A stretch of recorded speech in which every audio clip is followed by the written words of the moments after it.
یہ ہے کرپٹو پاکستان۔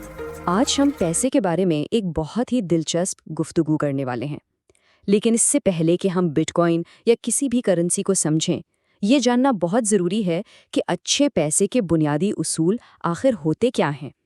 وہ کیا چیز ہے جو کسی بھی شے کو ایک قابل اعتماد کرنسی بناتی ہے؟ تو بنیادی سوال یہی بنتا ہے، اچھے پیسے کے اصول کیا ہیں؟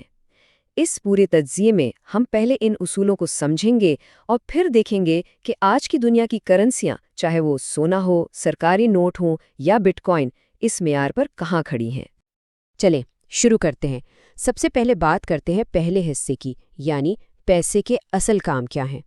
تاریخ گواہ ہے کہ ہر قسم کے پیسے کو 3 بنیادی کام انجام دینے ہوتے ہیں۔ یہ 3 کام بہت اہم ہیں۔ پہلا، قدر کا ذخیرہ، یعنی آپ کی محنت کی کمائی وقت کے ساتھ اپنی قوت خرید نہ کھوئے۔ دوسری بات، تبادلے کا ذریعہ، جس سے تجارت آسان ہو سکے۔ اور تیسرا، حساب کی اکائی، مطلب چیزوں کی قیمتوں کو ناپنے کا ایک مستحکم پیمانہ ہو۔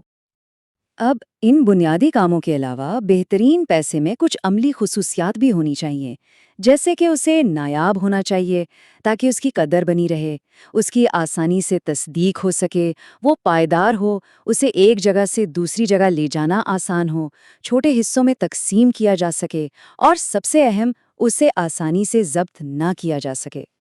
تو اب جب ہم نے اصول سمجھ لیے ہیں، تو آئیے دوسرے حصے میں ان کا آمنے سامنے موازنہ کرتے ہیں۔ اب ہم دیکھیں گے کہ روایتی کرنسی، سونا اور بٹ کوائن ان معیاروں پر کیسے پورا اترتے ہیں۔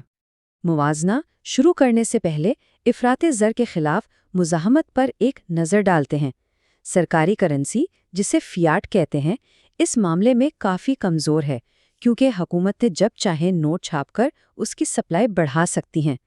دوسری طرف سونا بہتر ہے، کیونکہ اس کی سپلائی بہت آہستہ آہستہ بڑھتی ہے۔ اب ذرا اس ٹیبل کو غور سے دیکھیں۔ سپلائی کی بات کریں تو فیاٹ کی سپلائی لامحدود ہے، حکومتیں جب چاہیں بڑھا سکتی ہیں، سونا آہستہ آہستہ بڑھتا ہے، لیکن بٹ کوائن، اس کی سپلائی 21 ملین پر ہمیشہ کے لیے فکس ہے۔ اسی طرح ایک جگہ سے دوسری جگہ لے جانے میں فیاٹ پر پابندیاں ہیں، سونا بہت بھاری ہے، جبکہ بٹ کوائن کو آپ سیکنڈوں میں دنیا کے کسی بھی کونے میں بھیج سکتے ہیں۔ تصدیق اور ضبطی کے خلاف مزاحمت میں بھی بٹ کوائن بالکل منفرد ہے۔ تو اب آتے ہیں اصل سوال پر، آخر بٹ کوائن میں ایسا کیا ہے جو اسے مختلف بناتا ہے؟ تیسرے حصے میں ہم اسی پر بات کریں گے۔ یہ نمبر دیکھیں، 21 ملین، بس یہی اس کی کل سپلائی ہے، اور یہ کبھی بھی نہیں بدلے گی۔ یہ اس کے کوڈ میں لکھا ہے، کوئی حکومت، کوئی بینک، کوئی بھی اسے بڑھا نہیں سکتا۔ اسی کو کہتے ہیں ایبسلیوٹ اسکیسٹی، یعنی مکمل نایابی۔ اس کا مطلب کیا ہے؟ مطلب یہ کہ اب ہمیں کسی بینک یا حکومت پر بھروسہ کرنے کی ضرورت نہیں کہ وہ پیسے کی قدر برقرار رکھیں گے۔ بھروسہ اب ریاضی اور کوڈ پر ہے، جسے کوئی بھی خود چیک کر سکتا ہے۔ یہ شفافیت اسے روایتی نظاموں سے بالکل الگ کرتی ہے۔ اس کو ایک سفر کی طرح سمجھیں۔ روایتی بینک میں آپ کا پیسہ تکنیکی طور پر بینک کی ملکیت ہے، سونے پر آپ کا جسمانی کنٹرول تو ہے، لیکن وہ چوری یا ضبط ہو سکتا ہے۔ اس کے مقابلے میں بٹ کوائن کی سیلف کسٹڈی کا مطلب ہے کہ اس پیسے کے مالک صرف آپ ہیں اور کوئی ادارہ اسے آپ سے نہیں لے سکتا۔ چلیں اب دیکھتے ہیں کہ آج کی اس گلوبل دنیا میں اس پیسے کے کیا معنی ہیں۔ چوتھا حصہ، ایک عالمی دنیا کے لیے پیسہ۔ یہ نیٹ ورک کبھی سوتا نہیں، 24 گھنٹے، 7 دن، سال کے 365 دن۔ اس کا مطلب ہے کہ دنیا میں کہیں بھی کسی بھی وقت بینکوں کی چھٹیوں یا اوقات کی فکر کیے بغیر پیسے بھیجے اور وصول کیے جا سکتے ہیں۔ اور رفتار اوسطاً صرف 10 منٹ میں ایک ٹرانزیکشن پوری دنیا میں مکمل ہو جاتی ہے۔ ذرا سوچیں، اربوں ڈالر کی رقم بھی 10 منٹ میں ایک براعظم سے دوسرے براعظم منتقل ہو سکتی ہے، جبکہ روایتی نظام میں اس میں کئی دن لگ سکتے ہیں۔ چونکہ یہ کسی ایک ملک کے کنٹرول میں نہیں، اس کا ڈیزائن ہی سرحدوں سے آزاد ہے۔ اس کا مطلب ہے کوئی سرحد نہیں، کوئی پابندی نہیں۔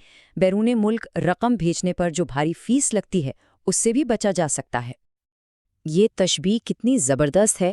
یہ ڈیجیٹل سونا ہے جسے آپ ای میل کر سکتے ہیں۔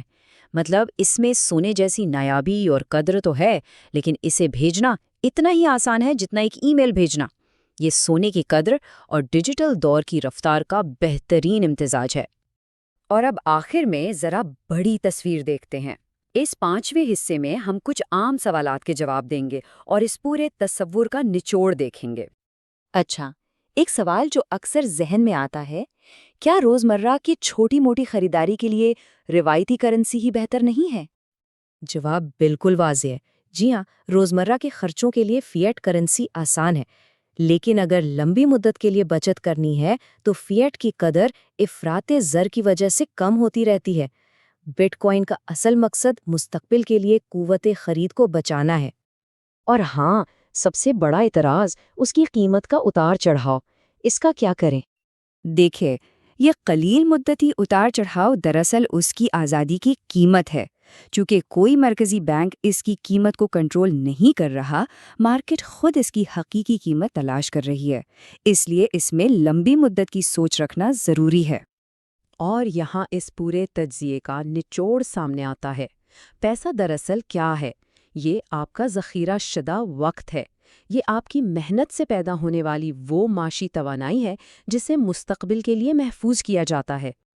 تو آخر میں یہ سوال اپنے آپ سے پوچھنے کا ہے، آج کے اس جڑی ہوئی دنیا میں کون سا پیسہ اپنی قدر سب سے کم کھوتا ہے یا سب سے کم لیک ہوتا ہے؟ یہ ایک ایسا سوال ہے جو ہمیں پیسے کے مستقبل کے بارے میں سوچنے پر مجبور کرتا ہے۔ یہ ہے کرپٹو پاکستان۔